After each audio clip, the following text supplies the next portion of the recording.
ffordd. Reit, Lisa, rhywbeth bach melys fan hyn, achos dyw pawb ddim yn licio tisian ffrwythau, felly mae hon yn addas, nid just ar gyfer pobl sy'n figanied a llysieuwyr, ydw e? Na, rhywun sy'n hoffi siocled a rhywun sy'n ddim yn hoffi cwrensa ac yn y blaen. Wel, mae'n gwsmer hapus.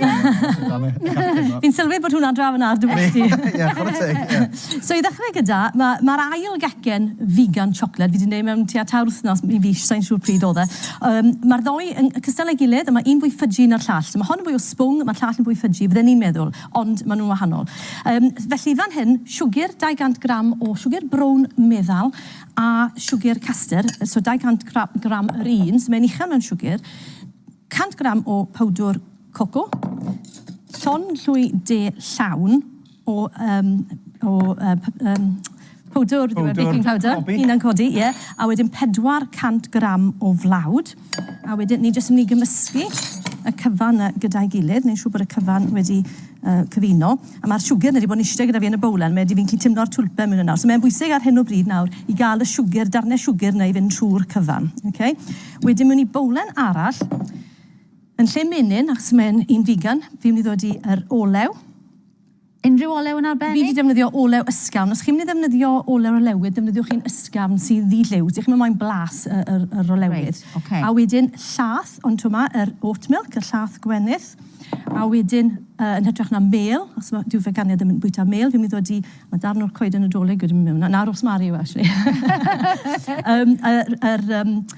Syrup masarn, maple syrup. A wedyn just tamed o, a fi'n gweithio wedi agor nadw, vinegar o ryw fath, cider vinegar neu... Vinegar? Ie, vinegar. As mae hwnna'n helpu i siro'r llath, a hwnna sy'n helpu i gymryd lle yr wy yn yr yseit. A wedyn tamed o vanilla, just i roi bach fwy o flas. Mae tisio, mae rhywbeth eitha gwyddonol yn byth di fe'n dos.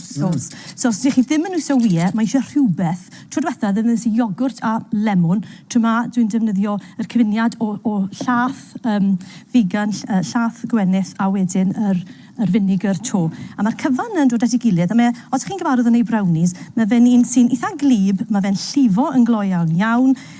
Chi'n teimlo falle bod chi wedi gorwneud yr llath, neu bod chi ddim wedi dod digon o flawd, ond mae'n dod at ei gilydd.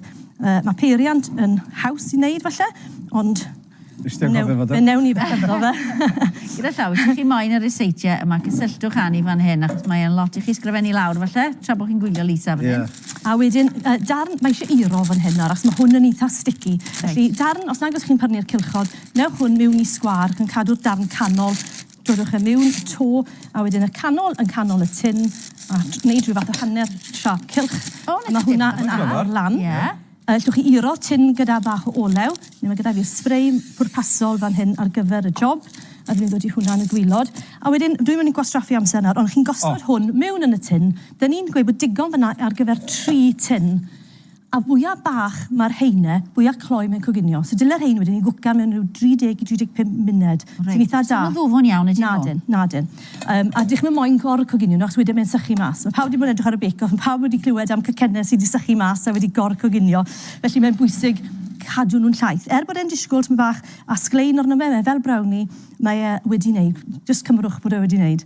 Wedyn, amser chi'n tynnu fe mas o'r tin, cofiwch tynnu y darn yma o'r gwylod.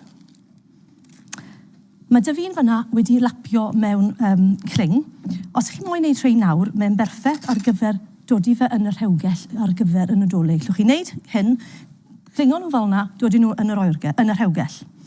A mae Dafi tip fan hyn nawr, os chi'n deulu bach, a chi'n moyn cacen, ond chi'n moyn cacen enfawr fel yna, torwch un heinen yn hanner, wedyn ni'n dynnu fe lan yn fy fach, a wedyn ni'n mynd i addurno fe fel hanner cacen, fel bod e'n edrych fel beth rhywun wedi bod yn y tŷ o'ch blaen, chi wedi cael hanner. Ond mae'n safio tipyn ar gwastraffu cacen cyfan. Mae lot o'r hyn yn costi tipyn, felly mae'n siom i beidio defnyddio nhw.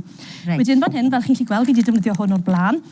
Nath yr buttercream i fynd rhy galed, felly fi wedi dod i fe mewn yn y microdon, a nawr fi'n mynd i ail llenwi'r bag, fel hyn, a mae rhaid fi'n neud hyn, achos fi'n mynd i ddefnyddio fe i ddangos chi sut i addurno.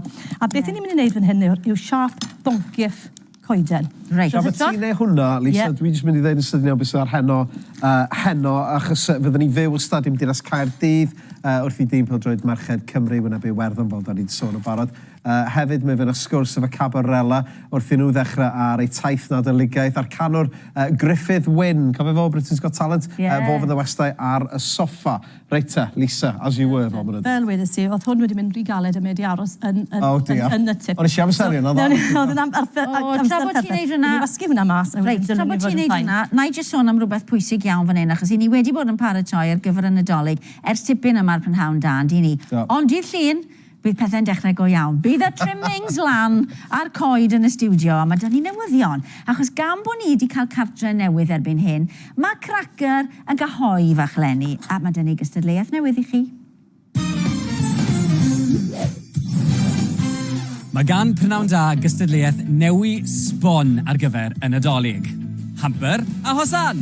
Bob dydd Llun, dydd Mercher a dydd Gwener bydd cyfle i chi ennill gwobre arbennig Prynhawn da. Byddwn ni'n agor y llinellau ffôn ar ddechrau Prynhawn da, ac os taw chi sy'n fuddigol, byddwn ni'n eich ffono chi yn ystod y rhaglen. Mae pawb sy'n dod trwyddo i'r stiwdio yn ennill hamper hyfryd o fwydydd Cymreig, ac yn cael y cyfle ychwanegol i ateb cwestiwn, gyda'r siawns o ennill campynt. Hamper a hosan yn dechrau dydd Llun ar Prynhawn da. Hamper a hosan gystadleuaeth newydd sbon. Byddwn ni'n chwarae dy llun y byddwn. Da ni'n eich mlaen fawr, dyn nhw? Odyn, hamper wastad yn neis. Wedi gael Nadolig. Handi iawn. Wrth gwrs, bro.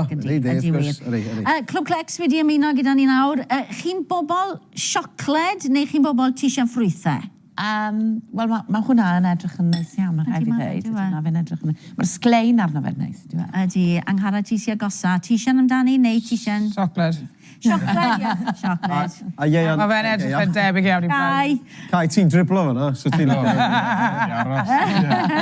Reit, gawn ni flasu hwn yn y man. Diolch yn fawr iawn i chi'ch tri, a Lisa, diolch i ti hefyd. Diolch yn fendigedig, chwarae teg. A dyna ni am heddiw ac am wythnos arall hefyd. Fyddwn ni nôl efo chi ar dy llun am 2:00 Elwen fydd yma yn y gegin. Ac mi fydd y colofnwyr yn edrych ar straeon y dydd. A mi fydd ni hefyd yn dechrau yn cystadleuaeth Nadoligaidd fel da ni wedi sôn. Cystadleuaeth hamper a hosan. Ond yn dilyn y newyddion a'r tywydd yma ar S4C. Colli Cymru i'r môr. Joiwch y penwythnos. Pob lwc i ferched Cymru. Pob lwc Cymru. Cymo ferched. Hwyl i chi. Pnawn da. Reit, dwi'n barod am gorced.